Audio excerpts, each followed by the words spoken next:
Nuestro Dios y nuestro Padre Celestial, venimos delante de ti y te damos las gracias, Señor. Te damos las gracias por ser nuestro Dios. Te alabamos porque nos has bendecido con toda bendición espiritual en los lugares celestiales, Padre, en tu Hijo Jesucristo. Gracias porque nos escogiste desde antes de la fundación del mundo. Gracias, Señor, porque nos predestinaste para ser hechos santos y sin mancha delante de ti, porque nos amaste en el amado. Gracias, Padre, por esta bendición de tener redención, el perdón de nuestros pecados en Cristo Jesús. Gracias porque nos has dado a conocer el misterio de tu voluntad, Padre, de unir todas las cosas en Cristo, las que están en los cielos y las que están en la tierra. Gracias, Padre, porque nos has dado tu Espíritu, aquel que es la garantía de esa herencia que ya tenemos, pero que algún día plenamente gozaremos. Gracias porque, Padre, permitiste que escuchásemos a tu tiempo el Evangelio de nuestra salvación. Y no solamente lo escuchásemos, sino que creyésemos, Padre Celestial, para salvación y vida eterna. Así que te alabamos por ello. Y gracias porque nos das este don de gracia en nuestras manos, que es tu palabra. Te pedimos, Señor, que nunca lo tengamos por sentado, sino que en él meditemos, Señor, y en tu palabra profundicemos para conocerte más a ti y ella sea de santificación a nuestras vidas. Así que ten esta clase de hoy en tus manos, Señor, bendícela, de tal manera que tú recibas la gloria y los santos que estamos aquí seamos perfeccionados para la obra del ministerio y para que tu iglesia crezca y sea edificada. Así que en tus manos lo dejamos y oramos todo en el nombre de Cristo Jesús. Amén. Muy bien, mis hermanos y hermanas, pueden sentarse. Pero antes de empezar con el tema o seguir, estamos en la clase número 6, así que sin contar esta, nos quedan 2. Y lo que quería preguntar es el tema del examen. El tema del examen. Saben que viene un examen, ¿no? El que avisa dicen que no es traidor. Saben que viene un examen, pero ¿les han hecho ya exámenes en los otros cursos? ¿Cómo lo han hecho esto? ¿Lo han hecho el último día? ¿Se lo han mandado?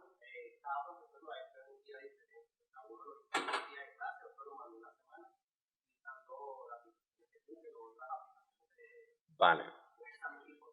Sí.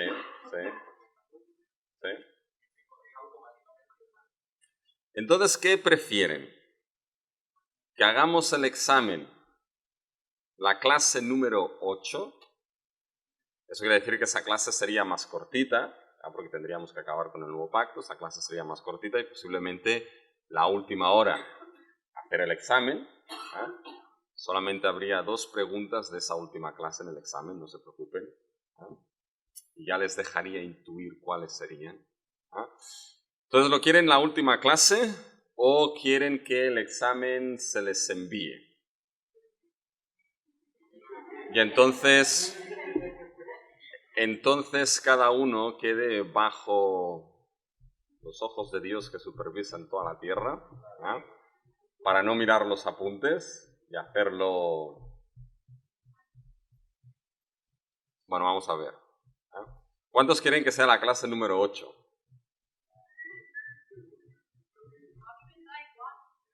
Muy bien, tenemos uno que es la clase número 8. Tenemos una hermana que le da absolutamente igual. Muy bien. Pregunta. Sí. ¿Realmente te va a hacer falta el tiempo en la clase número 8 para profundizar más o va a ser indiferente? Lo sabré en la clase número 7. No, yo creo que sí, la última hora podría hacerse para el examen. Bueno, de ser más productivo sí, podríamos avanzar, pero creo que igualmente se podría acabar el material y tener la última hora del examen. Sería bueno hacer también la última hora, porque a veces si solamente leer algunos capítulos de la Biblia que no conlleva mucho tiempo, a veces tenemos que encontrar tareas que hacer en la casa. Entonces, creo yo que disfrutaría un poco de papá, no sé a los demás que quieren tanto tiempo de leer. Sería bueno. Ya. Bueno, es un examen que en 1 hora se hace, ¿eh? Es rápido. Bueno, tenemos uno. Esto me gusta, nos sometemos, qué bueno. Lo voy a decir a mi iglesia esto. Mira lo que me han dicho, no. En fin, muy bien. Uno para el 28, a hermana le da igual, no pregunto y el resto dónde está, ¿ya? Porque que se les envíe. Sí. Bueno, nadie dice nada, muy bien. Pues entonces les voy a enviar el examen. Ahora bien, yo me fío de ustedes, ¿ya? Me fío de ustedes y de su integridad. El examen es sin apuntes, ¿ya? El examen es sin apuntes aunque los tengan en casa, ¿ya? Usted prefiere hacerlo aquí. Bueno, pero creo que ganó la mayoría, así que vamos a ir con la mayoría en ese sentido.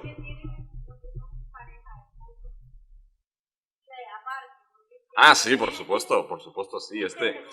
Es el único momento donde lo que Dios ha unido lo vamos a separar, ¿ya? Para hacer el examen, ¿ya? Entonces, pues vamos a hacer esto, ya que la mayoría está en esto. Lo voy a mandar ahora bien, ¿ya?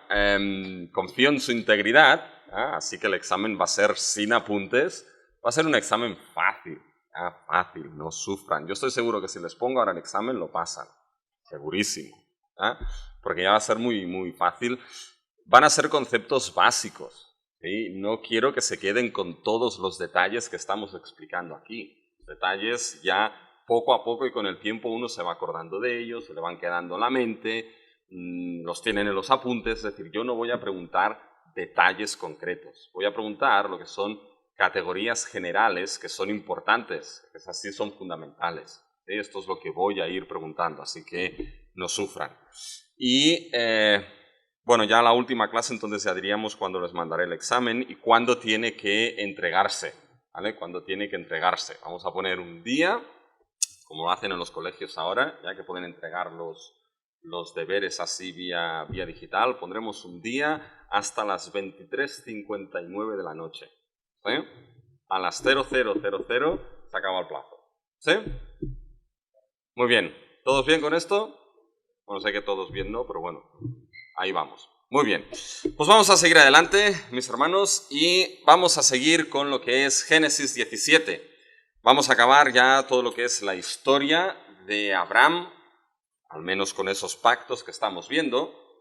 Y si se acuerdan un poquito, la semana pasada lo que vimos fue el llamamiento de Abraham en Génesis 12.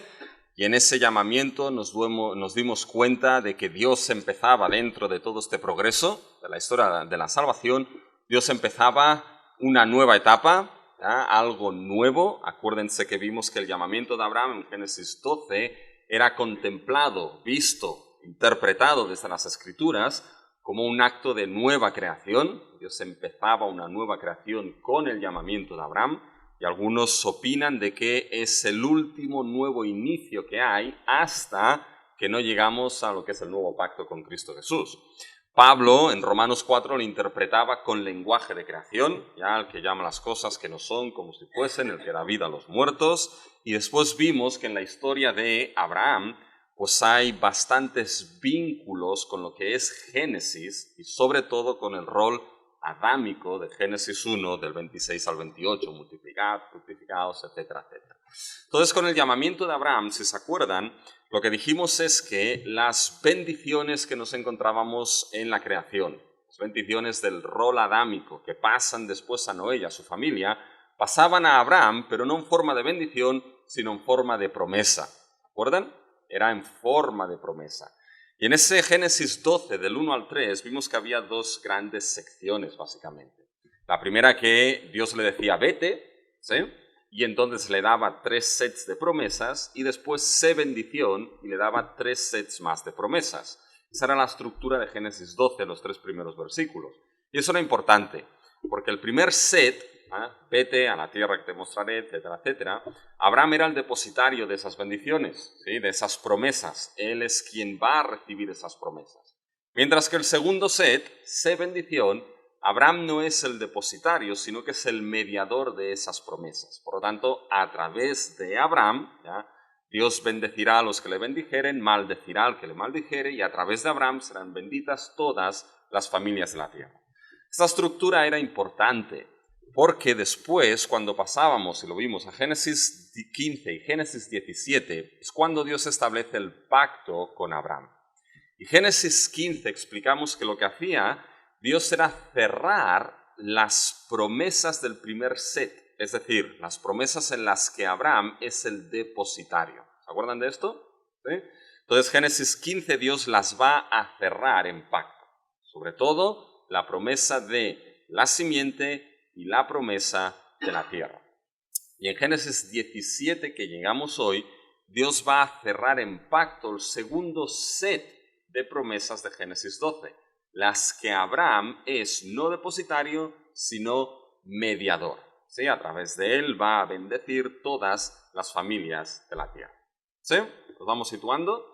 Muy bien, en Génesis 15, si acuerdan, vimos el pacto de Dios con Abraham, y era ese pacto básicamente en el que Dios le prometía simiente, un hijo propio, y después le prometía que esa simiente, su descendencia, heredaría la tierra, y Dios lo cierra esto con un pacto que era muy claro. Cortó un pacto con Abraham. Le dijo que cogiese ciertos animales, los partiese, menos lo que eran las aves, estableció a Abraham lo que era un camino de sangre, y entonces Dios le anuncia, le hace teología bíblica, le anuncia lo que viene en el progreso histórico de la salvación. Que su descendencia estará cautiva por 400 años, será liberada, etcétera, etcétera. ¿Sí? Y entonces Dios pasa por el medio de esos animales, poniéndose Dios bajo maldición misma. Dios se compromete a llevar a cabo esas promesas. Por lo tanto, Dios se compromete a seguir con lo que es esa historia de la salvación para que esa simiente y para que esa tierra sean dadas. ¿Sí? Muy bien, ya vimos que esto se acaba cumpliendo en la persona de nuestro Señor Jesucristo y se acaba cumpliendo en esa simiente que ya veremos, no es por raza, sino es por fe en Cristo, y en esa tierra que es esa herencia que tenemos que algún día plenamente gozaremos. ¿Ya? Muy bien, y ahora pasamos a lo que es Génesis 17. Si se acuerdan, dijimos que el pacto de Dios con Abraham no solamente se ciñe a Génesis 15, sino que también nos lo encontramos en Génesis 17. Y en Génesis 17 hay ciertas cosas que debemos considerar, porque ha habido cierto debate, ¿ya? Entonces, ¿qué es lo que vamos a considerar nosotros en Génesis 17? Primero hablaremos de si Génesis 15 y Génesis 17 son un único pacto o son dos pactos distintos que Dios hace con Abraham. ¿Ya? Simplemente mencionaremos, explicaremos un poquito de esto porque ahí hay un debate. ¿Ya? Hay un debate de que hay algunos que determinan que Génesis 15 y Génesis 17 son dos pactos distintos que Dios hizo con Abraham, y hay otros que determinan que Génesis 15 y 17 es un solo pacto administrado, ¿ya? En dos fases, en dos etapas, para decirlo así. Por lo tanto, primero veremos esto y después vamos a analizar un poquito ciertos aspectos de Génesis 17. ¿Sí? Algunos, no los veremos todos. Y terminaremos ya cerrando lo que es la historia de Abraham. Con Génesis 22 mencionaremos algo simplemente y veremos cómo Abraham encaja dentro de toda la historia de la salvación. ¿Sí? Muy bien, pues vamos a la idea de considerar si Génesis 15 o Génesis 17 es un solo pacto o son dos pactos distintos. Porque como les he dicho, es el debate que corre, y si quizá algún día cogen libros y empiezan a leer ya libros, algún comentario, se pueden encontrar con esto. Por lo tanto, es importante que algo de conocimiento tengan. ¿Ya? Hay una línea que determina que el pacto de Génesis 15 y de Génesis 17 son dos pactos distintos. Y básicamente tienen tres razones para exponer esto, ¿ya? Para exponer que Dios hizo dos pactos distintos con Abraham en 15 y en 17. Uno es porque existen diferencias entre la naturaleza de esos dos pactos. Y cuando hablo de diferencias en la naturaleza, me refiero a diferencias en la esencia misma del pacto que vemos en Génesis 15 y del pacto que vemos en Génesis 17. Uno es más temporal, ¿eh? Otro es eterno. Uno es unilateral, es decir, es Dios quien se compromete y no pide condiciones. El otro es más bilateral. Vemos en Génesis 17 que Dios le pide ciertas cosas a Abraham. Uno es más nacional, Génesis 15, a ti te dará la simiente, etc. El otro es más internacional, lo veremos en Génesis 17, de ti saldrán reyes, naciones, etcétera, etcétera. Por lo tanto, las diferencias en la esencia misma de los pactos son distintas. Por tanto, dicen, ¿ves? Esto demuestra que son dos pactos distintos. Tienen otro argumento para determinar dos pactos distintos en Génesis 15 y 17, que es la presencia de un intervalo de tiempo. Posiblemente pasaron 30 años entre Génesis 15 y Génesis 17. La pregunta es entonces, ¿por qué ese tiempo de 30 años entre 15 y 17? ¿Sí? Esto demuestra, lo veremos, aquellos que sustentan esto, que son dos pactos distintos. ¿No? Y después, otra de las diferencias que establecen es que Génesis 17 tiene una continua mención hacia el futuro. ¿No? Algo que va a darse, mientras que en Génesis 15 no aparece esto. ¿No? Entonces, fijaros que estas son las tres razones por las cuales algunos sustentan de que son dos pactos distintos. ¿No? Pero veremos que estas razones no se sustentan del todo. ¿No? Fíjense, vamos a analizarlas un poquito en cierta manera. Cuando vamos a Génesis 15, si se dan cuenta, si recuerdan un poco lo que vimos la semana pasada, Génesis 15 es un pacto, sobre todo, parece ser muy temporal. Ya digo, parece ser. ¿Por qué? Porque se centra temporalmente en que Dios dará una simiente, ¿ya?, a Abraham, y le dará una tierra a su descendencia. Es un pacto más unilateral, porque Dios le pidió algo a Abraham en ese pacto, no le puso condiciones en cierta manera. Es Dios quien pasa a través de los animales y él mismo toma la responsabilidad de llevar a cabo lo que es ese pacto. Y es un pacto más nacional, para decirlo así. Será tu simiente y tu descendencia. Cuando vamos a Génesis 17, lo vamos a ver, ese carácter cambia. En Génesis 17, si se dan cuenta, es mucho más, es un pacto eterno, algo que no aparece narrado en Génesis 15. Fíjense cuando van a Génesis 17, si tienen Génesis 17 ahí abierto, fíjense que menciona Dios varias veces la idea de un pacto perpetuo. Fíjense en Génesis 17, versículo 13. Debes ser circuncidado nacido en tu casa y el comprado por tu dinero, y estará mi pacto en vuestra carne por pacto perpetuo. ¿Ya? Algo eterno. Fíjense también el versículo 19. Respondió Dios, ciertamente será tu mujer, Sara tu mujer te dará a luz un hijo y llamarás su nombre Isaac, y confirmaré mi pacto con él como pacto perpetuo para sus descendientes después de él. Se encuentra otra mención de pacto perpetuo. Dicen, esto es una diferencia vital en cierta manera con lo que es el pacto que vimos en Génesis 15. Esa idea de perpetuo nunca aparece ahí y nunca es mencionado. Fíjense también que el pacto en Génesis 17 parece ser un pacto bilateral. ¿A qué me refiero con esto? Un pacto que tiene condiciones, es condicional, es decir, condiciones por ambas partes. ¿Ah? ¿Se dan cuenta? En Génesis 17, fíjense cómo empieza. Dios sí que le va a requerir algo a Abraham en ese pacto en Génesis 17. Fíjense en el versículo 1. ¿No? Era Abraham de edad de 99 años cuando le apareció Jehová y le dijo, yo soy el Dios Todopoderoso, anda delante de mí y sé perfecto. ¿Se dan cuenta? Dios le está pidiendo algo a Abraham aquí, le está pidiendo que ande delante de él y que su vida en cierta manera presente perfección, presente integridad. Hablaremos un poquito de esto. ¿Ya? Entonces fíjense que hay una condición ahí para Abraham. Fíjense ahora que este Génesis 17, esto es algo que no vimos en Génesis 15. En Génesis 15 es Dios quien pasa a través de los animales y ¿qué le pide a Abraham? No le pide nada. Abraham estaba ahí en su siesta, ¿ya? Que cayó en ese sueño, estaba en su siesta y es Dios quien toma ahí la responsabilidad. Es lo que algunos han llamado un pacto incondicional. ¿Sí? Y después fíjense que Génesis 17 tiene un carácter de internacionalidad. ¿Por qué? Porque es algo que de esa simiente van a salir reyes, van a salir naciones. Fíjense en el versículo 16 de Génesis 17. ¿No? Y la bendeciré y también te daré de ella hijos. Sí, la bendeciré y vendrá a ser madre de naciones. Reyes de pueblos vendrán de ella. ¿Se dan cuenta? Naciones, reyes. También Dios le cambió el nombre a Abraham y fue nombre que, básicamente, ¿cómo le puso? Abraham. Abraham será padre de ¿qué? Muchedumbre, de multitud de gentes. Tanto presenta un carácter mucho más internacional que Génesis 15 no presentaba. Simplemente dice, te daré un hijo que saldrá de ti y esa descendencia heredará la tierra. ¿No? Oh, fíjense que estas diferencias son marcadas. Algunos dicen, bueno, estas diferencias precisamente es lo que hace que sean dos pactos distintos. Pero después hay otra cosa que determinan que es vital para entender que estos son dos pactos distintos y es el intervalo. Hay un intervalo de tiempo entre Génesis 15 y Génesis 17. Si Dios hubiese querido hacer un único pacto con Abraham, oye, ¿por qué no lo hace todo junto ya en Génesis 15? ¿Ah? Porque ya en Génesis 15 le dice eso y le dice también lo de Génesis 17 y lo pone todo dentro de un mismo pacto.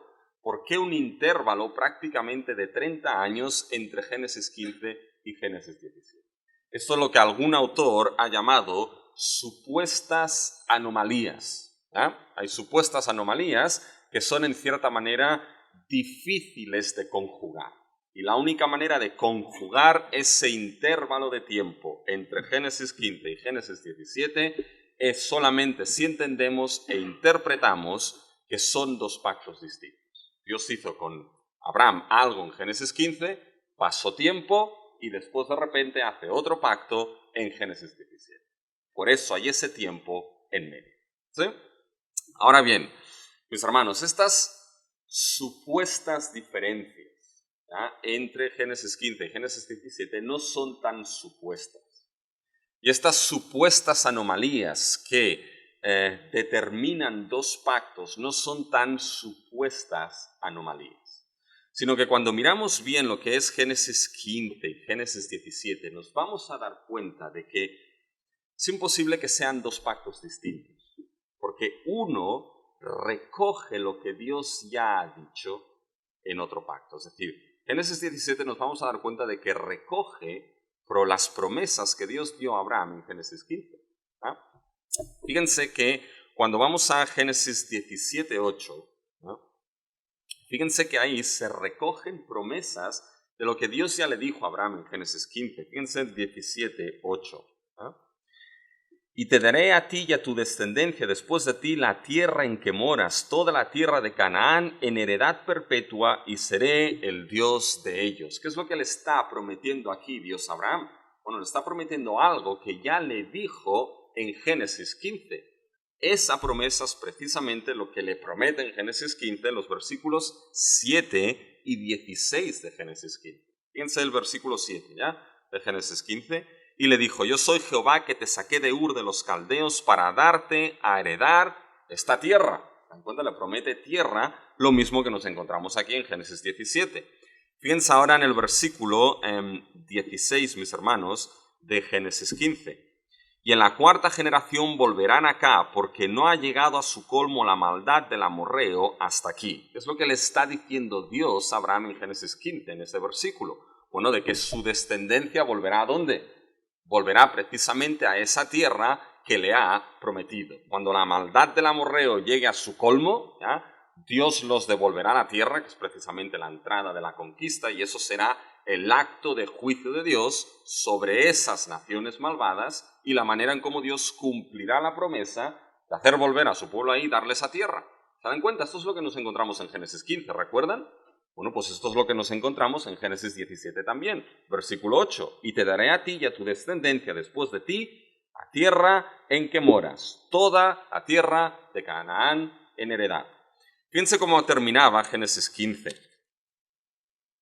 a partir del versículo 18. En aquel día hizo Jehová un pacto con Abraham diciendo, a tu descendencia daré esta tierra, desde el río de Egipto hasta el río grande, el río Éufrates, la tierra de los ceneos, de los edeneceos, de los cadmoneos, los eteos, los fereceos, los refaitas, los amorreos, los cananeos, los gregeseos y los jebuseos. Le está dando toda la tierra de Canaán e incluso más, desde Egipto hasta el grande río. Pero eso es lo que nos encontramos en Génesis 17. Por tanto, Génesis 17 no ha cambiado. Génesis 17 lo que hace es recoger esas promesas de Génesis 15, pero ampliarlas, ir más allá. Nos vamos a dar cuenta de que no solamente va a ser para esa descendencia, sino que va a ampliar esas promesas a una descendencia mayor y de una manera eterna. ¿Se dan cuenta? No las deja, las recoge y las amplía. Fíjense, con el tema de simiente es exactamente lo mismo. En Génesis 15:4, cuando Abraham tenía el gran dilema de que no se le había dado hijo, ¿qué es lo que le dice Dios en Génesis 15:4? Dice, luego vino a él palabra de Jehová diciendo, no te heredará sino un hijo tuyo será el que te heredará. Le promete una simiente concreta y específica. Génesis 17 recoge precisamente lo que es esa idea de simiente, ¿ya? Lo hemos visto, y si leen al versículo 16, ¿ya? Que lo hemos leído, fíjense que hay bendición de simiente, pero se amplía.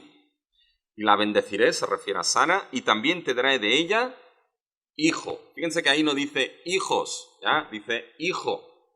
Por tanto, es esa simiente que ya le ha prometido en lo que es en Génesis 15, pero fíjense ahora que no se queda ahí. Amplía esa promesa.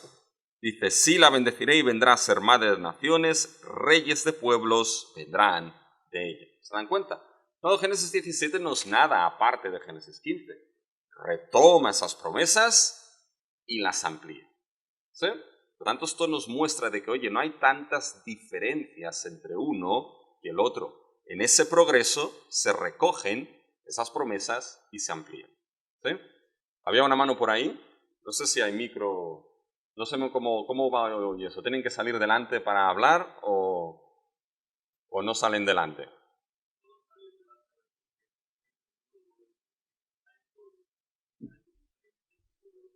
Eso es lo que estamos intentando dilucidar ahora.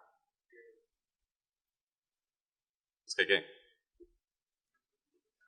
Es que es lo que estamos intentando dilucidar ahora. Hay aquellos que determinan que hay dos pactos y las razones que dan es que son distintos en naturaleza, de que hay un periodo de tiempo medio que no se explica. Entonces dicen, por eso son dos pactos distintos. Pero ahora estamos justificando de que no son tan distintos. ¿Por qué? Porque si nos damos cuenta, en naturaleza no son tan distintos porque Génesis 17 recoge las promesas de Génesis 15. Por tanto, no hay tanta distinción en naturaleza. ¿Ya? Es decir, nos encontramos que lo que dijo en Génesis 15 de tierra, simiente, vuelve a aparecer en Génesis 17, pero lo amplía. Por tanto, esas diferencias no son tantas. Por tanto, eso nos da a entender de que posiblemente ahí no hay dos pactos. ¿Ya? Y ahora el intervalo. ¿Vale? Vamos al intervalo. Aquellos que justifican de que hay dos pactos distintos dicen, bueno, es que hay un periodo de tiempo en medio, 30 años prácticamente. Digo, si Dios hubiese hecho un solo pacto, ¿por qué dejar pasar 30 años? Esto nos muestra que son dos pactos distintos. Pero tenemos un intervalo entre Génesis 15 y Génesis 17 que está llenado por algo. ¿Saben por lo que está llenado ese intervalo de tiempo? Por Génesis 16. Muy bien, perfecto. ¿Ya? Génesis 16, ¿ya? Pero es que este Génesis 16 está ahí. Aquellos que dicen, no, son dos pactos distintos porque, oye, hay un tiempo de 30 años entre ambos y en medio no tenemos nada. Pues sí que tenemos algo.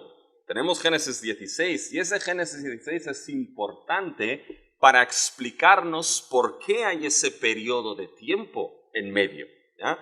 Y Génesis 16, fíjense mis hermanos, que algo que Génesis 16 nos explica, ¿ya?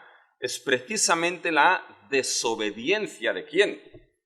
La desobediencia de Abraham. Fíjense que en Génesis 15 Dios le promete a Abraham que le va a dar un hijo, ¿sí o no? Un hijo que va a salir de él. Bueno, el tiempo pasa y entonces ese hijo no llega. Y evidentemente uno no se hace más joven. ¿Ya? Cada día uno se hace, lo siento, ¿ya? Más viejo. Así, lo siento. Malas noticias, ya sé que no van a salir muy contentos hoy aquí, pero es así. ¿Eh? Entonces, fíjense que pasó el tiempo, entonces dicen, bueno, oye, pues vamos a intentarlo de alguna manera nosotros, hacer cumplir, ¿qué? Las promesas de Dios. ¿Ya? Bueno, cuando uno intenta tomar en sus manos lo que Dios tiene que hacer, las cosas van mal. ¿Ya? Entonces, fijaros ¿qué es lo que sucede? Bueno, pues que Sara, que era estéril, le dice, oye, coge a Agar y entonces de ella te dará un hijo y de ahí se cumplirá la promesa. ¿Ya? Pero fíjense, mis hermanos, que ese Génesis 16 ahí en medio nos explica por qué Dios tuvo que volver a venir en Génesis 17 y confirmar el pacto de Génesis 15. Confirmarlo y ampliarlo. Porque con lo que hicieron en Génesis 16, mis hermanos, fíjense que la visión de Abraham y de Sara era una visión que estaba centrada primeramente en su necesidad propia. Es decir, en poder tener lo que es un descendiente, un hijo, a quien le fuesen dadas ¿el qué? las promesas y sobre todo la tierra a heredar. Y Dios tiene que venir en Génesis 17 y ampliarle la visión a Abraham, ampliarle la visión de que esa simiente no se queda solamente en ellos y en la tierra, sino que hay una visión mucho más amplia. Es una visión que, como se le prometió, tiene que llegar a las naciones y a todas las familias de la tierra. Por tanto, ese Génesis 16 es lo que, en cierta manera, genera la necesidad de Génesis 17. Génesis 16 genera también la necesidad de Génesis 17 porque motiva algo importante que Abraham debía saber. En Génesis 16, Abraham no fue íntegro delante de Dios, porque Abraham falló. Abraham no confió en Dios. Abraham no fue íntegro. Y algo que Dios tiene que hacerle saber, ¿ya?, en ese pacto es que va a tener que ser un hijo fiel a Dios en ese pacto. Es decir, va a tener que andar fielmente en esa relación de pacto. Y fíjense que cuando empezamos a hablar de un hijo fiel, alguien que ande fielmente en esa relación de pacto, entonces esto empieza a meternos, mis hermanos, ¿dónde? En ese rol adámico. ¿Se acuerdan? Adán tenía que ser ¿qué? Un hijo fiel a Dios. Noé tenía que ser ¿qué? Un hijo fiel a Dios, hijo, rey y sacerdote. Abraham no lo había sido y en ese pacto le va a decir, anda delante de mí y sé perfecto. Algo fundamental va a ser la necesidad de fidelidad en ese pacto. Cuando fíjense que el hecho de Génesis 16 en medio lo que hace es motivar precisamente que Dios tenga que volver a venir y confirmar las promesas de Génesis 15, ampliar las promesas de Génesis 15 y decirle precisamente a Abraham lo que es fundamental en ese pacto, que es esa fidelidad y ese caminar fiel y justo delante de Dios. Por tanto, fíjense que el intervalo entre 15 y 17 no es una anomalía inexplicable.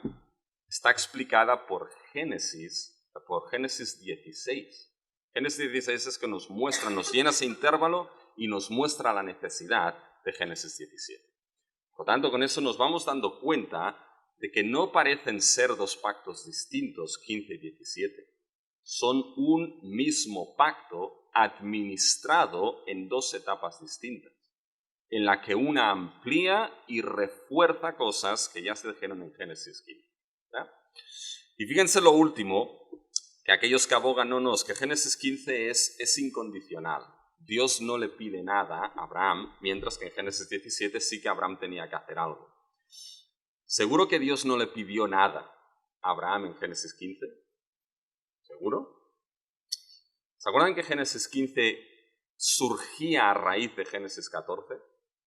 Y en Génesis 14 nos encontramos básicamente esa pelea con los reyes. ¿Se acuerdan? Después aparece Melquisedec y entonces entra al pacto. Pero si recuerdan en Génesis 12, mis hermanos, Dios le dice, vete de tu tierra, ¿a dónde? A la tierra que te mostraré. ¿Y qué es lo que hizo Abraham? Abraham se fue. Por tanto, hubo obediencia. Y de esa obediencia es que más adelante viene lo que es ese pacto. Por tanto, no era un pacto tan incondicional el de Génesis 15. Estaba basada en esa obediencia de Abraham de haber salido de su tierra a la tierra que Dios le mostraría. ¿Ya? Cuando fíjense, mis hermanos, que con todo esto, lo que uno deduce es que Génesis 15 y Génesis 17 no son dos pactos distintos. El pacto con Abraham es un único pacto, que está narrado en Génesis 15 y en Génesis 17. Génesis 15 cerrando las promesas del primer set de Génesis 12, Génesis 17 cerrando las promesas del segundo set en Génesis 12. Génesis 17 no deja lo que es las promesas de Génesis 15, las retoma y las amplía. Y Génesis 17 viene más tarde porque hubo ese Génesis 16 ahí en medio. Y Dios tuvo entonces que mostrarle a Abraham que sus promesas no eran solamente para él, y su hijo y su tierra, iban a todas las naciones, reyes y naciones estaban implicados en ello. Y Abraham debía entender de que en ese pacto debía andar en fidelidad, y lo veremos, en justicia delante de Dios. Y esto es lo que ahora Dios le va a presentar en Génesis 17. Por lo tanto, mis hermanos, nos quedamos con un solo pacto. Y fíjense que quizá la mayor confirmación de que hay un único pacto de Dios con Abraham es lo que dicen las Escrituras mismas. Fíjense lo que un autor dice en relación a esto. ¿Ya? Dice, textos más tardíos, tanto del Antiguo como en el Nuevo Testamento, dice, nunca se refieren a los tratados de Dios con Abraham como pactos. Nunca te encuentras en lo que es la Escritura que Dios hable de pactos con Abraham, en plural, nunca. Dice, nunca en todos los resúmenes históricos en el Antiguo Testamento, o por ejemplo Nehemías 9 es un resumen de la historia de la salvación, ¿ya? Dice, nunca en todos los resúmenes históricos en el Antiguo Testamento hay una única referencia a dos pactos abrámicos. Nunca te encuentras que Dios hizo pactos con Abraham. Dice, solamente hay un pacto con Abraham, el cual es confirmado a Isaac y más tarde es confirmado a Jacob. ¿Ya? Por lo tanto, fíjense que es la Escritura misma la que habla de pacto con Abraham, con Isaac y con Jacob, y no de pactos. Por lo tanto, esto nos sustenta que esa interpretación, mis hermanos, de que 15 y 17 son un solo pacto, la Escritura misma lo sustenta. ¿Sí? Por lo tanto, si alguien les dice, no, es que hay dos pactos distintos, no. Solamente un pacto que recoge, que amplía y le dice algo más a Abraham. ¿Sí? Y ahora nos vamos a meter un poquito en ese pacto. Génesis 17. Sí.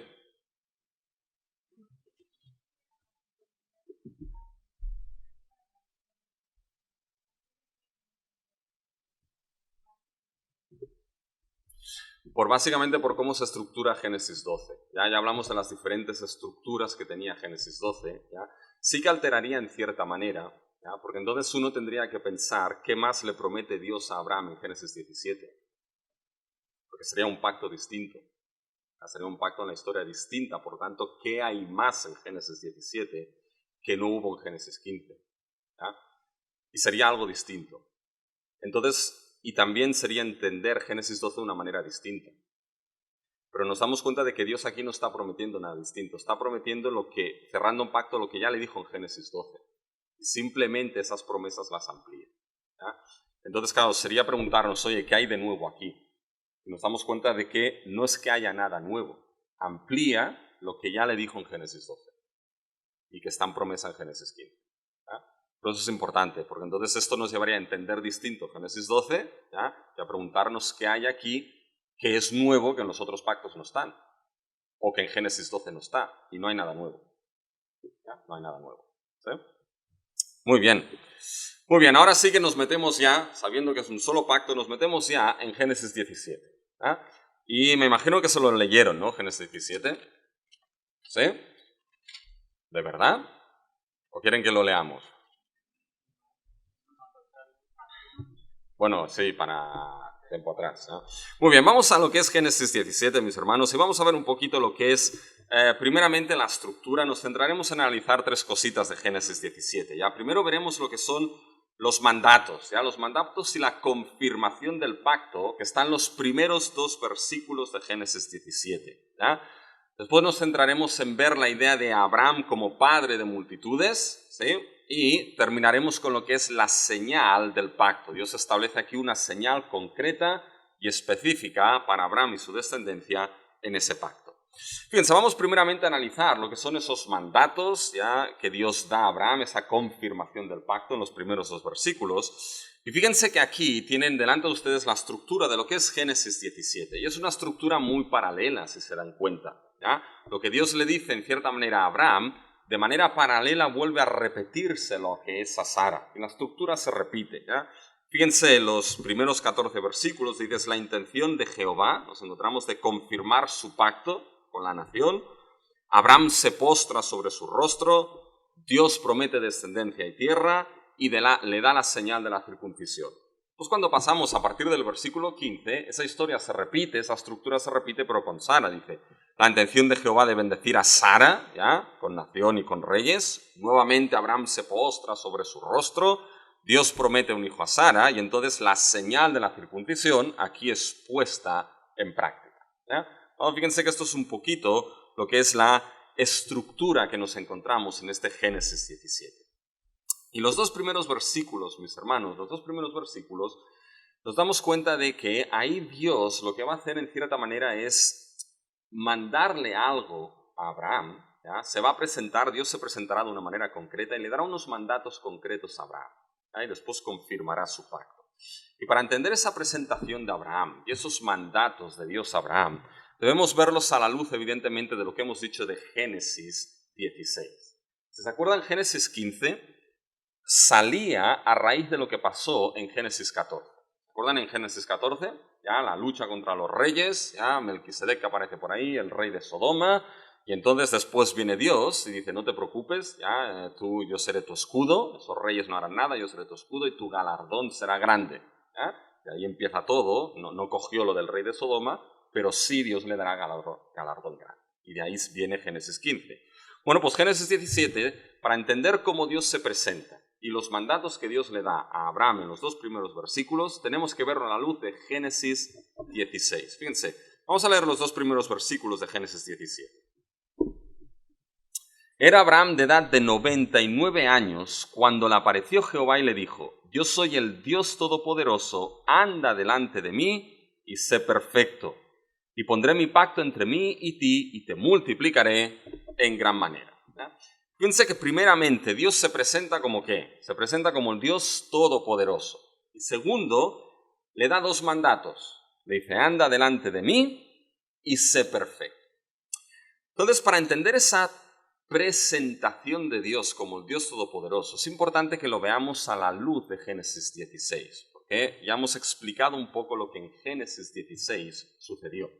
En Génesis 16, Abraham y Sara decidieron tomar en sus propias manos el cumplimiento de la promesa que Dios le dio en Génesis 15.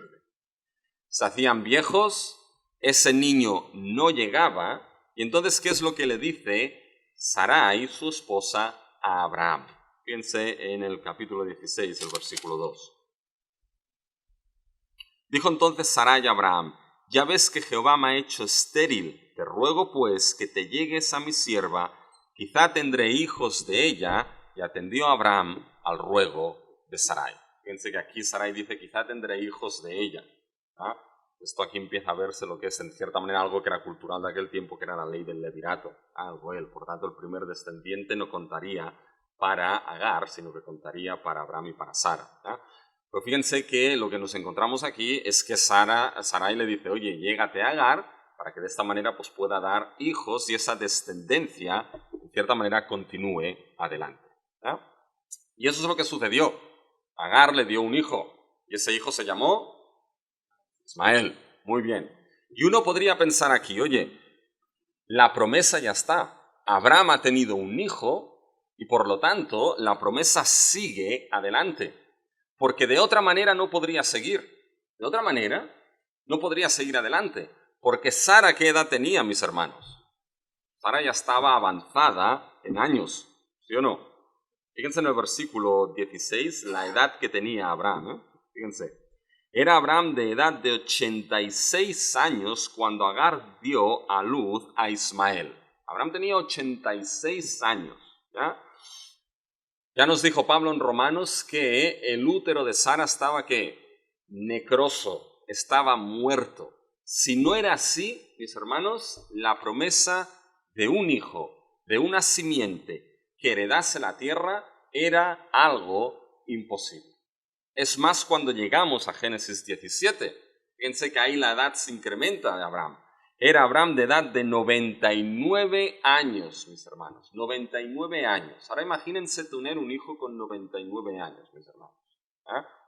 Creo que uno está para todo menos para hijos con 99 años. Y fíjense que uno ve lo que son esas edades. Y uno piensa, bueno, es imposible de que esa promesa se cumpliese. Por lo tanto, desde el punto de vista humano, la promesa ya se cumplió ¿en quién? Ya se cumplió en Ismael. Pero ahora nos encontramos de que Dios aparece entonces en Génesis 17. En Génesis 17, Dios se presenta como el Todopoderoso y le vuelve a confirmar su promesa. ¿Qué es lo que el fluir del argumento nos está mostrando aquí? Nos está mostrando de que la promesa que Dios estableció a Abraham de darle simiente, esa promesa sigue vigente.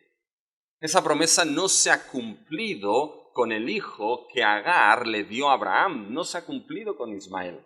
Esa promesa sigue vigente, por eso ahora Dios se presenta en Génesis 17 y se presenta evidentemente como el Dios todopoderoso. ¿Por qué creen que se presenta como el Dios todopoderoso aquí? Está claro, ¿no?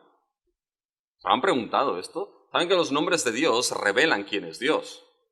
Es una de las maneras en cómo se revela el ser de Dios.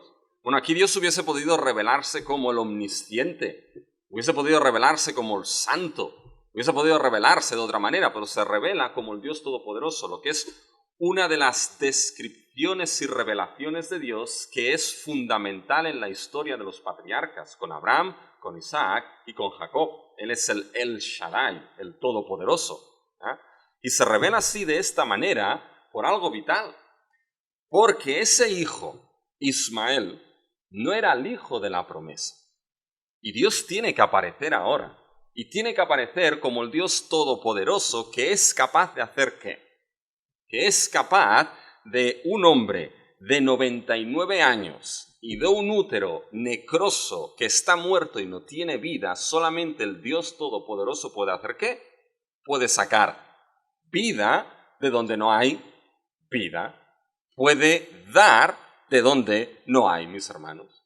Por tanto, fíjense que esa presentación de Dios es como si Dios le estuviese diciendo a Abraham, tranquilo, yo voy a cumplir esa promesa, soy el Todopoderoso. Y eso es fundamental, mis hermanos, eso es vital en la historia de la salvación. Es tan vital, mis hermanos, como entender de que la promesa de salvación y que la salvación solamente proviene de Dios, no proviene de nadie más. La salvación nunca va a ser dada por las obras ni por los esfuerzos humanos de nadie. Es Dios quien obra su salvación. Fíjense que esto es algo que Jonás entendió de manera clara. Jonás, ¿qué es lo que entendió al final? Después de que el pobre hombre, el Señor tuvo que...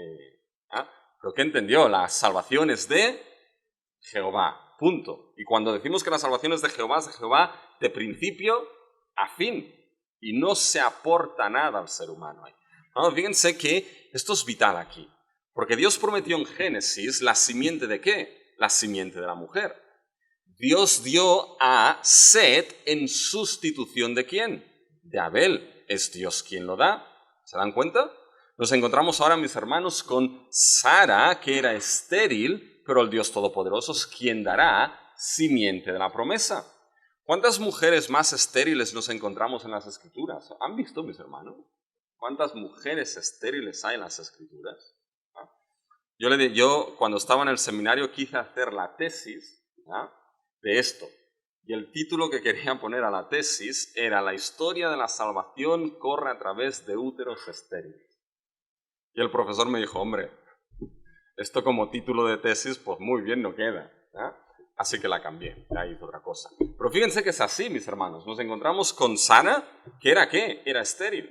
Y Dios tiene que abrir ¿qué? Su útero para dar la simiente que seguirá ¿con qué? Con las promesas de salvación. ¿Quién más, mis hermanos, en la historia de la salvación fue estéril? Ana, pero antes de Ana... nos encontramos, mis hermanos, a Rebeca.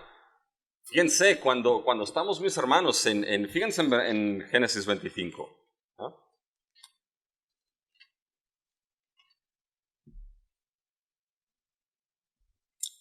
En el versículo 21, y oró Isaac a Jehová por su mujer, que era estéril, y lo aceptó Jehová, y concibió Rebeca su mujer. Y los hijos luchaban dentro de ella, y dijo, si es así, ¿para qué vivo yo? Y fue a consultar a Jehová, y le respondió Jehová, 2 naciones hay en tu seno, y 2 pueblos serán divididos de tus entrañas. El un pueblo será más fuerte que el otro pueblo, y el mayor servirá al menor. Fíjense que Rebeca era ¿qué? Estéril. Y entonces, aquí, ¿qué es lo que hizo? Aquí oró Isaac. Y la pobre Rebeca pues tuvo unas contracciones, mis hermanos, que si Rebeca hubiese sabido que tenía esas contracciones porque su esposo oró, yo no sé lo que hubiese hecho. Pero fíjense que era estéril y entonces aparece ¿quién? Jacob y Esaú. Y Dios escoge a Jacob y sigue de la misma manera, mis hermanos. Y con Raquel sigue de la misma manera y después llegamos a Ana. Y Ana era estéril y Dios se acordó de Ana y le dio a Samuel un personaje principal para que el reino y el rey sigan dentro de la historia. ¿Cuándo se dan cuenta, mis hermanos? Lo que nos vemos aquí es que Dios tiene que presentarse como el Todopoderoso para confirmar de que Él es quien dará esa simiente que tiene las promesas de redención. Él obrará esta salvación, Él obrará esta simiente y nos muestra entonces que Ismael no era el cumplimiento de la promesa. Es más, Dios lo confirma de manera clara al final del versículo del capítulo 17. Fíjense en el versículo 19.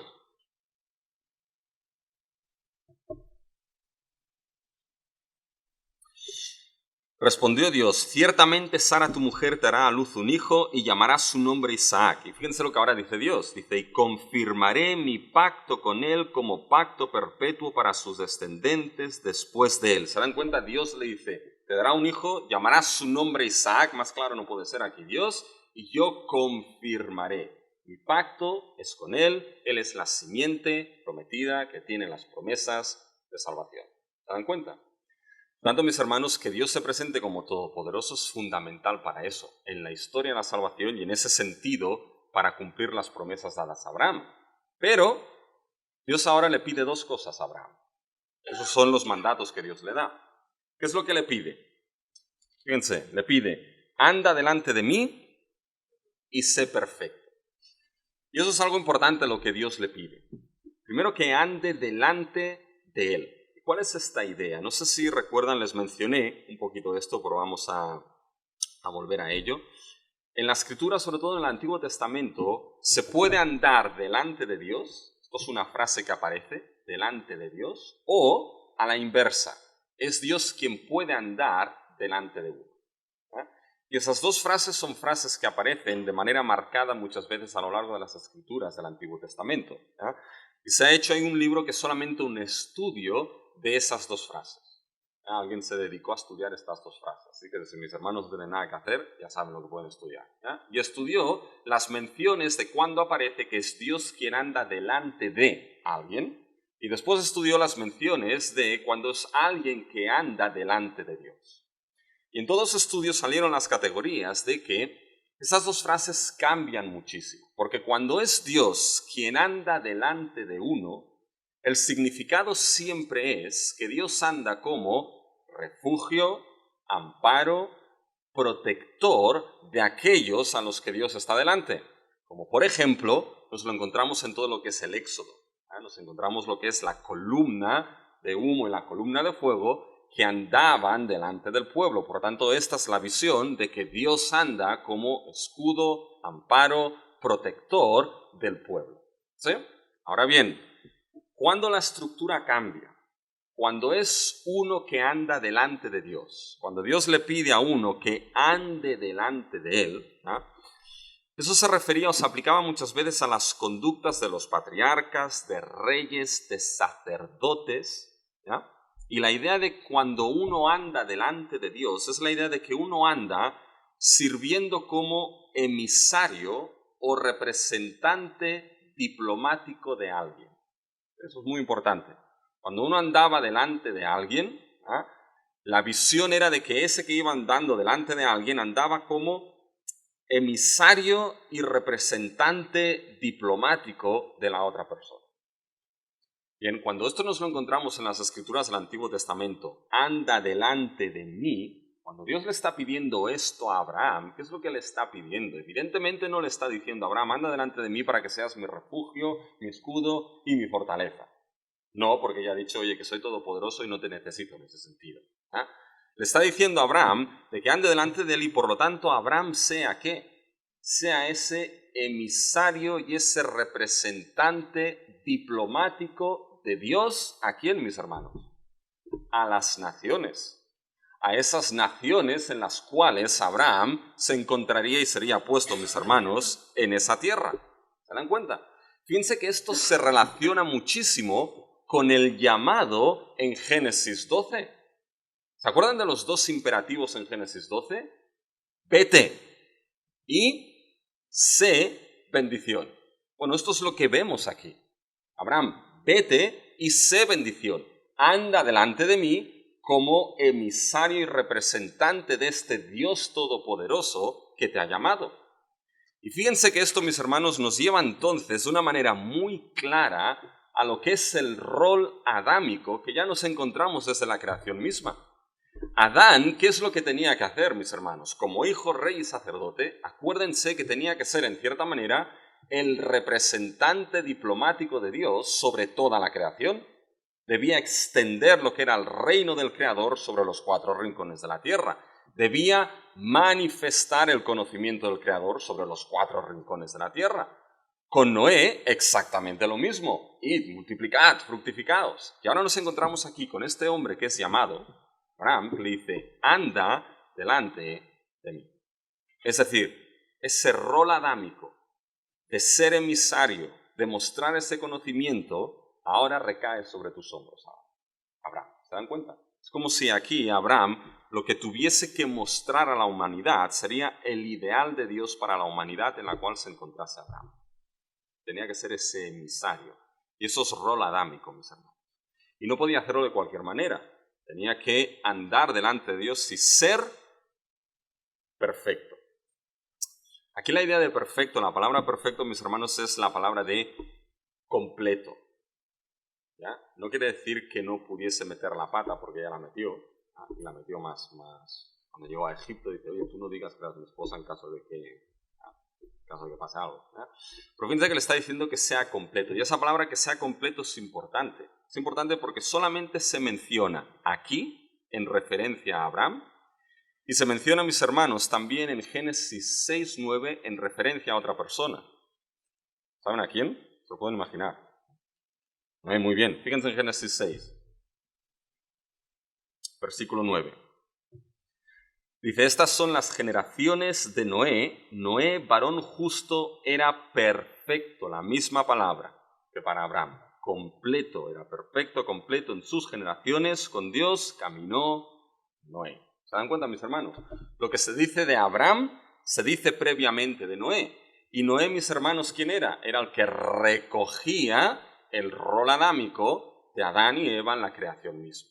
Por tanto, lo que se nos está mostrando aquí es que ahora ese ideal, mis hermanos, para la humanidad, esas promesas de redención, ese ideal de la creación sigue en aquel que tenía que andar como emisario delante de Dios de una manera completa, perfecta, de una manera justa.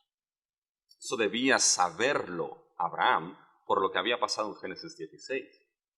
Porque ese pacto, mis hermanos, requería de un hijo que fuese fiel. Si Abraham aquí recoge el rol adámico, Abraham tenía que ser ese hijo que andase fielmente mostrando el camino de Jehová a las naciones.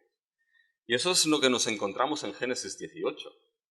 Génesis 18, mis hermanos, hay algo que es el acontecimiento de Sodoma y Gomorra. Hay una serie, o dieron una serie de la Biblia en la televisión, y Sodoma y Gomorra, mis hermanos, era algo impresionante, no sé si la vieron. Los ángeles eran ninjas, iban con espadas los ángeles. Estaban ahí haciendo ninjitsu, dando las espadas. Yo no sé dónde se han sacado esto, pero mis hermanos, de la Biblia no se lo han sacado. Esto de las espadas de los ninjas es un anacronismo, ¿ya? Pero fíjense que, aparte de ese paréntesis, Abraham tenía que ser emisario y andar de manera completa, perfecta. Esto es el camino que debía mostrar. Y eso, fíjense, es lo que Dios le va a mostrar a Abraham en Génesis 18. ¿Cuál es ese camino, ese emisario? ¿Qué tiene que mostrar? Génesis 18, ¿ya? Fíjense a partir del versículo 19, porque dice Dios, ¿ya? Dice, porque yo sé que mandará a sus hijos y a su casa después de sí que guarden el camino de Jehová, haciendo justicia y juicio, para que haga venir Jehová sobre Abraham lo que ha hablado acerca de él. ¿Qué es lo que hará Abraham, mis hermanos? Enseñará el camino de Jehová. Como ese emisario representante, enseñará el camino de Jehová. ¿Qué camino será ese? Camino de justicia y juicio. Ahora bien, ¿se acuerdan esas dos palabras que les expliqué, mis hermanos, Gesed y Emet? Que hablaban de la esencia del pacto, fidelidad y amor leal. Pues bien, hay otras dos palabras que son importantes en el Antiguo Testamento, que es justicia y juicio. Cuando esas dos palabras van puestas de manera conjunta, a veces se refieren a lo que es la justicia social, algo vital en el Antiguo Testamento, es decir, Dios escucha la voz del débil, la voz del que no es escuchado, Dios la escucha. Pero esas ideas de justicia y juicio están ligadas a lo que es la idea de salvación. Cuando Dios obra salvación, obra con justicia y juicio. Y fíjense que esto es precisamente lo que Dios obra en Sodoma y Gomorra. El camino de Dios fue camino de juicio y justicia. Juicio para Sodoma y Gomorra y justicia salvando ¿a quién? Salvando a Lot, que Pedro define como justo. ¿Ya? Y ese fue camino de salvación. Por tanto, esto era lo que Abraham como emisario tenía que mostrar. Ese camino de justicia, de juicio, de salvación, ese ideal que Dios estableció para la humanidad, ahora se veía en Abraham y posteriormente pasará a su descendencia. ¿Sí? Y con esto fíjense que Dios entonces lo que hace es confirmarle su pacto en Génesis 17.2. Fíjense en Génesis 17.2. Y pondré mi pacto entre mí y ti y te multiplicaré en gran manera. Y ahora fíjense que a partir de aquí, Dios lo que hace en cierta manera es empezar a desglosar un poquito más lo que es ese pacto que pone con Abraham y con su descendencia. ¿Qué es lo que vamos a ver ahora un poquito? Nos vamos a dar cuenta y vamos a analizar solamente el tema de Abraham como padre de multitudes aquí. Fíjense, tiene una estructura también ahí, después de la estructura de Génesis 17, lo otro que vemos. Fíjense que hay una estructura, ¿ya? Donde se nos va a mostrar, y van a ver en cursiva ya una serie de palabras. Muy bien, ¿ya? Fíjense que ahí en Génesis 17, ¿ya? ¿Qué es lo que se nos va a mostrar? En el versículo 2, ¿ya? Se establece que Dios vuelve a renovar o a confirmar su pacto con Abraham. Y se dan cuenta hay algo que le promete, ¿ya? Lo que he puesto ahí en cursiva, en el versículo 2, es que Dios le va a hacer, te multiplicaré en gran manera. Hay una multiplicación en gran manera. Si se dan cuenta, esto vuelve a aparecer a partir del versículo 6 en adelante. Y te multiplicaré en gran manera y haré naciones de ti y reyes saldrán de ti. Fíjense que esa multiplicación, mis hermanos, no se limita solamente con Abraham, sino que ahora va a tener ¿qué? Matices más internacionales. Va a alcanzar más allá de Abraham en cierta manera. Y fíjense que la idea en cómo Dios va a multiplicar a Abraham para que naciones salgan de él, ¿ya? Va a ser cambiándole el nombre aquí. Eso es importante. ¿Ya? Ya no va a ser Abraham, sino que va a ser ¿quién? Abraham. ¿Ya? Fíjense si seguimos leyendo.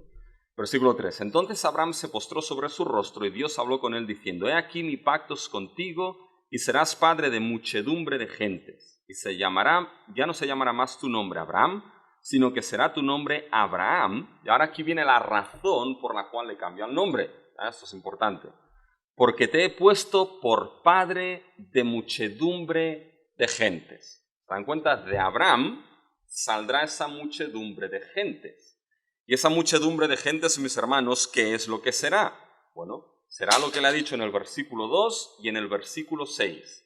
Te multiplicaré en gran manera. Y ese lenguaje, mis hermanos, de te multiplicaré en gran manera, ¿de dónde viene?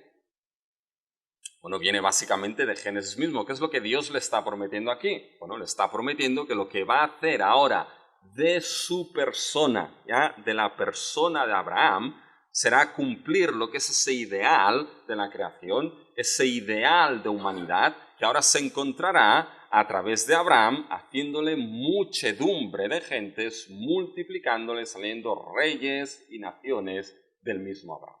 ¿Se dan cuenta? Ahora, esa multiplicación es muy importante. Esa multiplicación no se refiere a nivel biológico. Cuando aquí Dios le dice, te he puesto por padre de muchedumbre de gentes, la idea es que Dios le convertirá. Le convertirá en alguien que le hará muchas gentes, le convertirá. Pero no es algo en sentido biológico, en ese sentido. Ya la expresión no se refiere a algo biológico, es decir, que de él biológicamente saldrá muchedumbre de gentes, reyes y naciones. El sentido es otro, mis hermanos. La manera en cómo Dios multiplicará y hará a Abraham con muchedumbre de gentes no será en sentido biológico, sino que será en sentido redentor, en sentido de redención, en sentido que ligará a Abraham con la fe precisamente que Abraham tuvo en Génesis 15:6. Abraham creyó y le fue contado, mis hermanos, por justicia. ¿Ya? Va a salir una línea específica de Abraham, ¿ya? Que será precisamente esa línea que después la Escritura retomará a nivel de Judá, y de esa línea uno pasará a formar parte de esa muchedumbre de gentes, de ese multiplicar que proviene de Abraham. ¿Ya? Fíjense en el Salmo 72, mis hermanos. Salmo 72, versículo 17. Dice, será su nombre para siempre, se perpetuará su nombre mientras dure el sol, benditas serán en él todas las naciones, lo llamarán bienaventurado. Este salmo recoge el lenguaje de lo que Dios le dice a Abraham aquí en Génesis 17. ¿Ya? Bienaventurado, serán benditas en él todas las naciones, etcétera, etcétera, etcétera. Porque ese salmo, mis hermanos, ya no nos habla de Abraham, nos habla de uno, el cual será el bienaventurado, que precisamente tendrá esa bendición que le fue dada a Abraham en esa promesa. Evidentemente esto nos lleva solamente a una persona cuando vamos a la historia de la salvación, y esto ya lo mencionamos. Nos lleva, mis hermanos, a Cristo Jesús. Ese pacto de muchedumbre de gentes, que se dan cuenta esta estructura se repite, es algo que se repite, es ese carácter internacional de ese pacto. Se lo dice a Abraham, muchedumbre de gentes, se lo dice después a Sara, hijo, naciones, reyes. Con Isaac le dice, será Isaac que habrá descendientes. ¿Ya? Y esto, mis hermanos, simplemente se cumple cuando llegamos a Cristo Jesús. Acuérdense que cuando llegamos a Gálatas 3, ¿ya? En Gálatas 3:16, ¿qué es lo que dice Dios a través de Pablo a los Gálatas? Fíjense, vayan a Gálatas 3:16.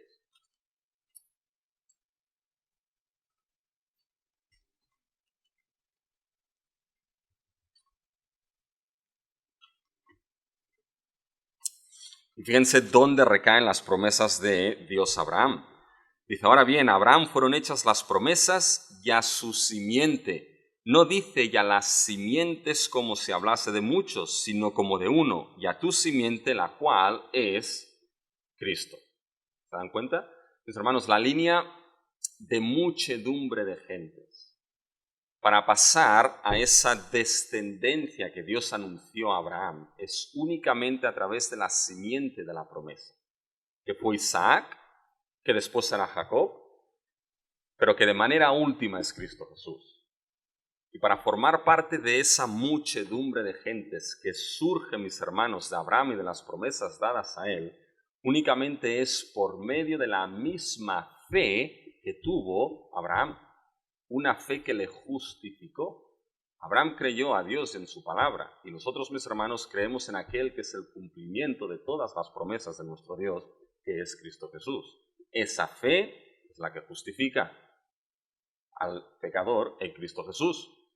Y por esa fe en Cristo tenemos esas promesas dadas a Abraham, cuya promesa por excelencia es el Espíritu Santo que nos ha sido dado. ¿Ya?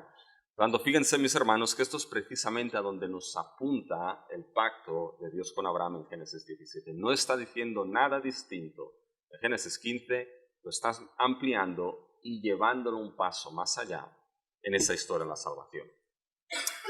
Y lo último, eso lo explicaré rapidito, es que Dios le da una señal en ese pacto. ¿Ya? ¿Y es la señal de qué, mis hermanos? Es la señal de la circuncisión. Bueno, y aquí, en la señal de la circuncisión, mis hermanos, también en función de donde uno esté dentro de su denominación, ¿ya? Hay aquellos que trasladan lo que es la señal de la circuncisión al bautismo del Nuevo Testamento, ¿ya? Sobre todo en lo que son las iglesias presbiterianas, ¿ya? Que son iglesias reformadas y que son hermanos, en eso no hay ningún tipo de problema, pero hay esa traslación ya de lo que es la circuncisión como señal del pacto en el Antiguo Testamento a lo que es el bautismo como señal del pacto en el Nuevo Testamento. ¿Ya? ¿Cómo? Hombre, si me la haces de una vez, pues, o me se me la quieres hacer en 2 veces, pues bien. Le pregunto sobre este tema. Si la otra corriente que te explicaba ahora, asemejamos a que la esa estabilidad tiene que ver con algunas iglesias del pueblo de Dios que enseñan que Dios va a tener un trato diferente con Israel a Bueno, como lo va a tener con la iglesia. Lo digo porque incluso he escuchado muchas personas que dicen que nuestro pastor más promueve antisemitismo cuando está enseñando que las promesas empezaron desde Génesis, no siendo pueblo judío, sino siendo gentil.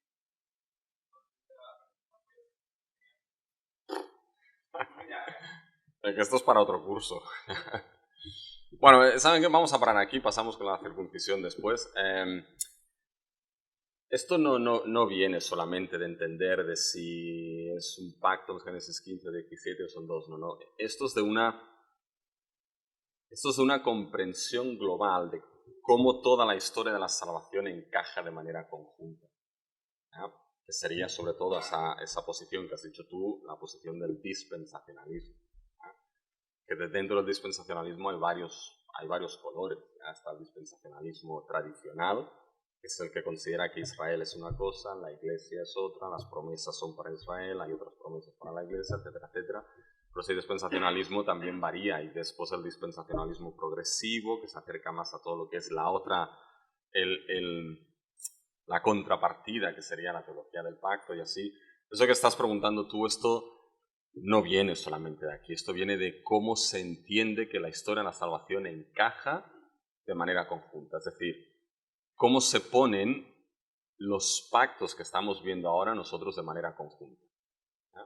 Si entendemos que entonces esto solamente se queda en Israel o tiene algún cumplimiento más en Cristo, etcétera, etcétera.